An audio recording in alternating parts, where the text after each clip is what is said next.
का सन्नाटा चारों ओर फैला हुआ था। ट्रक हाईवे पूरा सुनसान था। चारों ओर ठंड से हाड़ कपा देने वाली ठंड चल रही थी।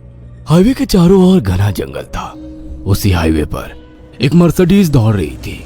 उसमें 3 लोग सवार थे, राहुल, निधि और उनकी 10 साल की बेटी तानिया।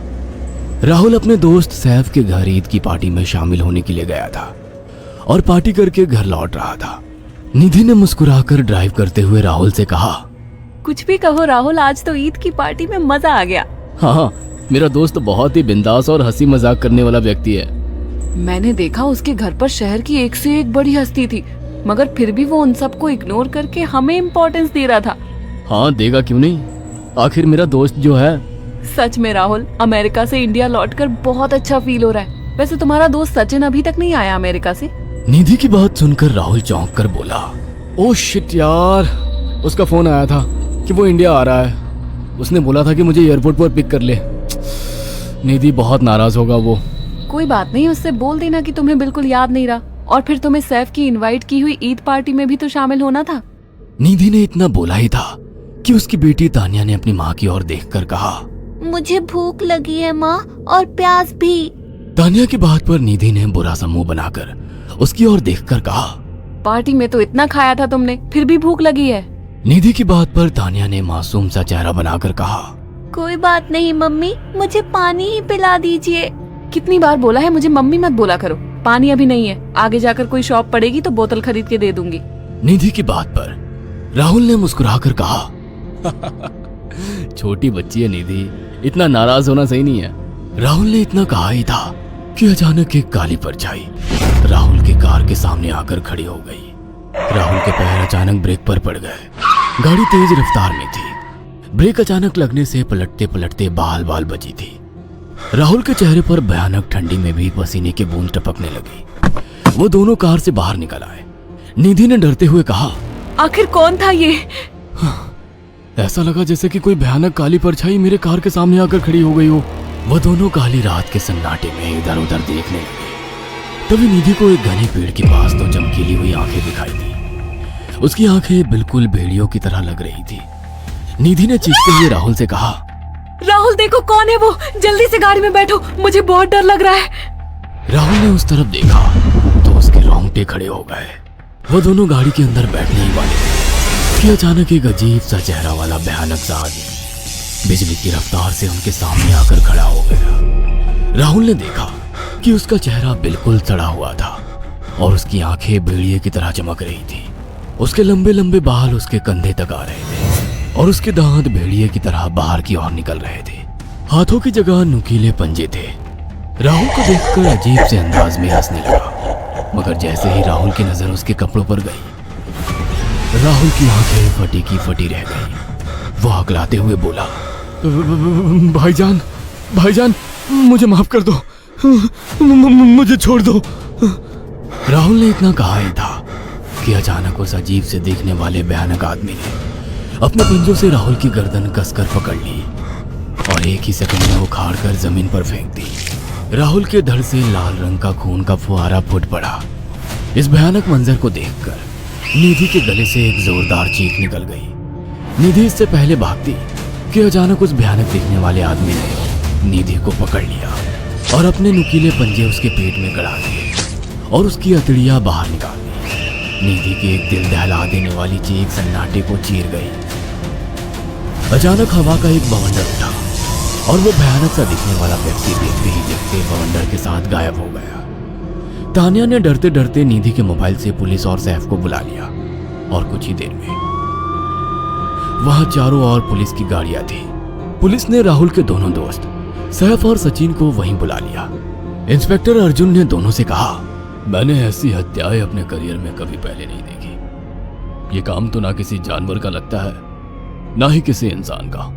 सचिन कपकपाती हुई आवाज में बोला, आप कहना क्या चाहते हैं? कुछ कह नहीं सकता। जिस किसी ने भी इन दोनों को मारा है उससे एक बात तो साबित होती है कि वो इन दोनों से हद से ज्यादा नफरत करता था। अब सारी सच्चाई तो ये बच्ची ही बता सकती है। इतना बोलकर इंस्पेक्टर अर्जुन तानिया के पास चला गया, जो बेहद डरी हुई थी। तानिया ने आंखों देखी सारी घटना इंस्पेक्टर अर्जुन को बता दी। तानिया की बात सुनकर इंस्पेक्टर अर्जुन कंफ्यूज चेहरा लेकर मोबाइल पर किसी से बात करने लगे। सचिन इंस्पेक्टर के पास आ गया और सैफ भी डरता हुआ इंस्पेक्टर अर्जुन के पास आकर बोला, क्या हुआ इंस्पेक्टर? तानिया ने क्या बताया? उसने जो बताया वो काबिल यकीन नहीं है। उसकी बात पर किसी भी तरह से यकीन नहीं किया जा सकता। फिर भी कुछ तो बताया इंस्पेक्टर। हाँ, उस बच्चे के मुताबिक एक भूत ने निधि और राहुल को बड़ी बेदर्दी से मारा है। इंस्पेक्टर की बात सुनकर दोनों बुरी तरह से चौंक गए।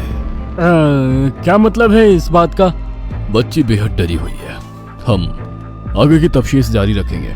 निधि और राहुल तो चले गए, अब तानिया को मैं रख लूंगा। नहीं, राहुल मेरा अच्छा दोस्त था। तानिया अब मेरे साथ रहेगी। देखिए, बच्ची के माँ बाप अब इस दुनिया में नहीं है और आप दोनों भी शादीशुदा है। मुझे नहीं लगता कि आप दोनों बच्ची की सही से देखभाल कर सकते हैं। मेरी कोई औलाद नहीं है। मैंने अपनी पत्नी को फोन कर दिया है, वो भी IPS ऑफिसर है। ये बच्ची आज से मेरे साथ रहेगी। उसका मासूम चेहरा मेरे दिल में उतर गया है। अब तुम दोनों जा सकते हो। पूछताछ के लिए मैं जब भी तुम्हें बुलाऊं तुम दोनों आ जाना। इंस्पेक्टर ने ये बात बोली ही थी कि अचानक वहां पर मौसम बदल गया। चारों ओर काली घटाएं छा गई और एक भयानक बवंडर उठा और देखते ही देखते सब पुलिस वालों के सामने वो भयानक चेहरे वाला आकार सबके सामने खड़ा हो गया। उसको देखकर सबके रोंगटे खड़े हो गए। देखते ही देखते उसने अपने भयानक पंजे सैफ की आंखों में डालकर उसकी आंखें निकाल ली। सैफ ने चीखते हुए वहीं दम तोड़ दिया। उस भयानक आदमी को देखकर सचिन उसके पैरों पर गिर गया। तुम तो भाईजान से कपड़े पहने हो। मैं समझ गया, तुम भाईजान हो। मुझे माफ कर दो भाईजान, मुझे यहाँ से जाने दो। मैंने कुछ नहीं किया था। वो भयानक चेहरे वाला गुर्राते हुए बोला, बता इन सबको कि ये सब इतनी भयानक मौत क्यों मरे।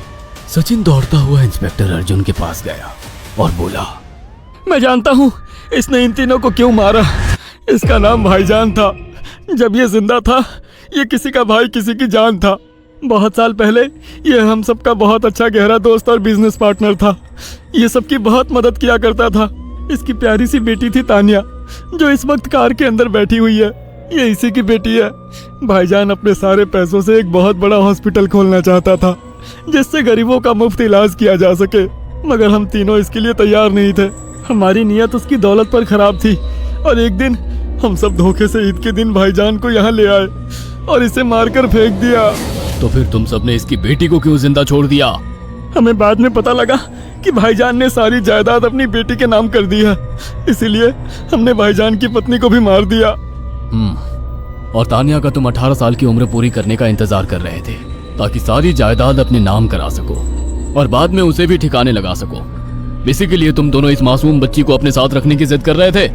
जी, आपने बिल्कुल सही कहा। हम तानिया को भी इसी जगह लाकर मार देते। सचिन की बात सुनकर इंस्पेक्टर अर्जुन की आंखों में खून उतर आया। इंस्पेक्टर अर्जुन के कुछ कहने से पहले ही भाईजान बिजली की रफ्तार से इंस्पेक्टर अर्जुन की आंखों के सामने से सचिन को पकड़कर ले गया और उसके शरीर के टुकड़े टुकड़े कर दिए और हवा में उठे एक तेज बवंडर के साथ गायब हो गया। सारी घटना इंस्पेक्टर अर्जुन की आंखों के सामने हुई थी। तानिया को इंस्पेक्टर अर्जुन और उसकी पत्नी ने अपनी बेटी की तरह पाला।